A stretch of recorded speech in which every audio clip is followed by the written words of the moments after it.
O governo federal anunciou a redução de impostos do setor automotivo com o objetivo de diminuir o valor de carros novos no Brasil. Esses descontos podem baratear em até 10,96% o valor pago. A redução de impostos dos carros no país vai ser possível com a redução das alíquotas do IPI e do PIS/COFINS para a indústria automotiva. Os descontos que vão incidir sobre o valor dos veículos vão de 1,5% a 10,8%, de acordo com os critérios de preço, eficiência energética e densidade industrial no país. A medida vale para carros de até R$ 120 mil.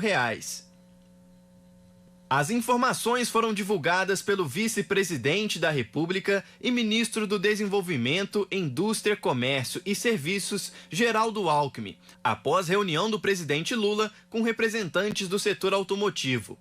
Alckmin explicou que a metodologia para a aplicação dos descontos vão levar em conta 3 critérios.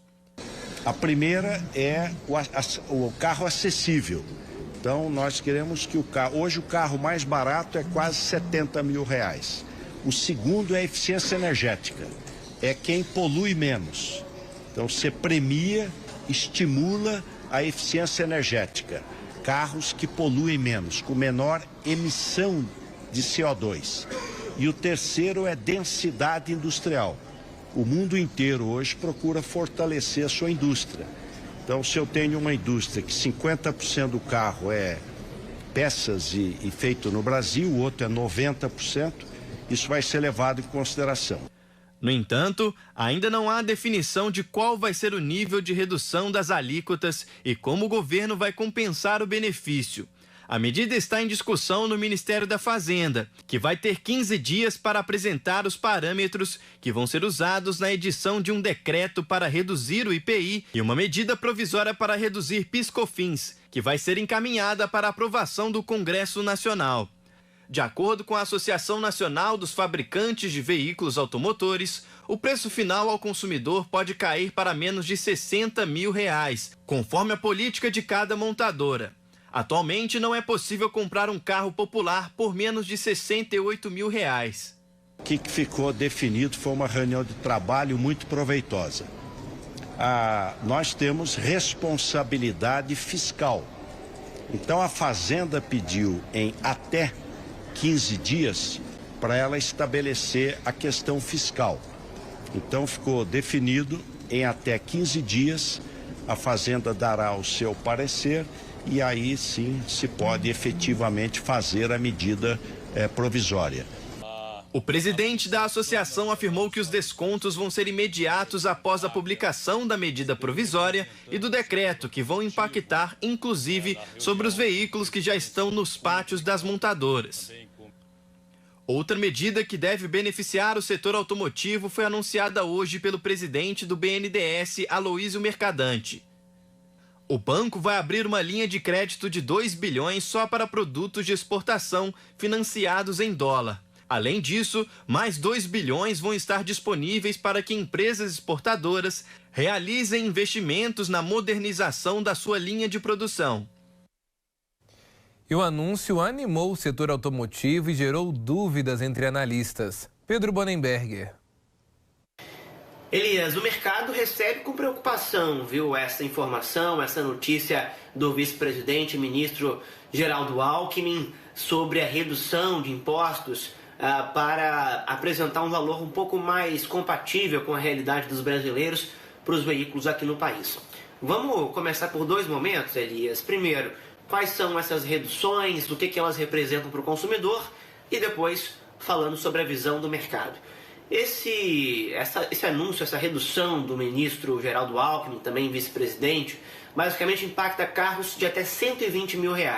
Hoje o carro mais barato, né, o carro mais popular, digamos assim, está custando quase R$ 70 mil, mais de 50 salários mínimos. E o governo quer fazer uma redução nesses valores, que vai levar em conta 3 critérios. Primeiro, o valor atual do veículo. Quanto mais barato, maior o desconto. Segundo, a emissão de poluentes. Quanto mais energético, né, corretamente energético for esse veículo, também terá um desconto maior. E em terceiro lugar, a cadeia de produção. Quanto mais peças forem produzidas desse veículo aqui no país, ou seja, vamos supor que 90% de todo o veículo seja produzido no Brasil, esse carro terá mais desconto para valorizar a indústria nacional. A grande questão é que essa redução de pouco mais de 10%, né, que pode variar dependendo desses 3 fatores, ela é feita na redução de impostos, e de 3 impostos especialmente, o IPI, o PIS e COFINS. São os impostos federais que estão sendo reduzidos para trazer esse benefício para o consumidor final. Então não resta dúvidas de que o consumidor pode ser beneficiado nesse primeiro momento. Agora, a grande questão entra no aspecto econômico. Nós falamos sobre isso ontem, Elias, que foi aprovado já, inclusive, na Câmara dos Deputados, o arcabouço fiscal, a nova âncora que vai substituir o teto de gastos. Texto que foi redigido por Haddad, teve algumas modificações, mas em grande parte é o texto do próprio governo. Esse texto, como eu disse ontem, ele depende apenas de uma situação que é específica e também que é difícil de ser realizada. O governo precisa que entre mais dinheiro, de mais receita, ou seja, que a arrecadação seja maior.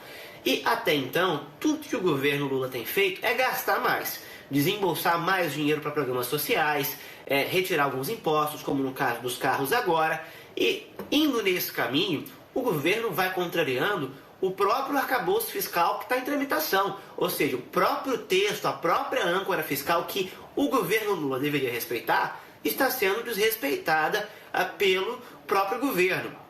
O texto, é claro, ainda não foi aprovado, mas o que o governo tem feito é reduzindo a arrecadação, ao contrário de aumentar, como promete dentro desse texto que está tramitando aqui no Congresso, e gastando mais. Então, gasta-se mais e reduz a arrecadação. É aquela conta básica que tem tudo para dar errado. E é isso que está preocupando o mercado e os economistas aqui no país. Olha, apesar desse anúncio ter sido feito pelo presidente da República, na verdade pelo vice-presidente da República, Geraldo Alckmin, não foram feitos apontamentos, Elias, de onde é que vem esse dinheiro. Isso vai ser feito ainda pelo Ministério da Fazenda. A expectativa é de que nos próximos dias o Ministério da Fazenda anuncie como é que vai se adequar as regras fiscais para manter essa proposta, para manter esse anúncio, e isso não está claro para o mercado ainda, que vem se preocupando muito. Vamos ver, Elias, como é que o governo vai adequar esse malabarismo fiscal da redução de impostos a partir de agora. O grande foco de Haddad, a partir de então, vai ser a reforma tributária. Essa próxima reforma que deve passar no Congresso é o grande trunfo de Haddad, que pode ser responsável por aumentar a arrecadação, mas até lá existe desconfiança do Banco Central, existe desconfiança do mercado, e sem que seja aprovada a responsabilidade fiscal desse governo, ou seja, de aumentar a arrecadação e equilibrar os gastos, é difícil que a taxa Selic volte a cair aqui no país. Vamos acompanhar com muita atenção as próximas reuniões do Copom, as próximas reuniões do Ministério da Fazenda, para saber quais serão os próximos passos da economia brasileira nesse cenário difícil, de muito gasto e pouca arrecadação. Elias.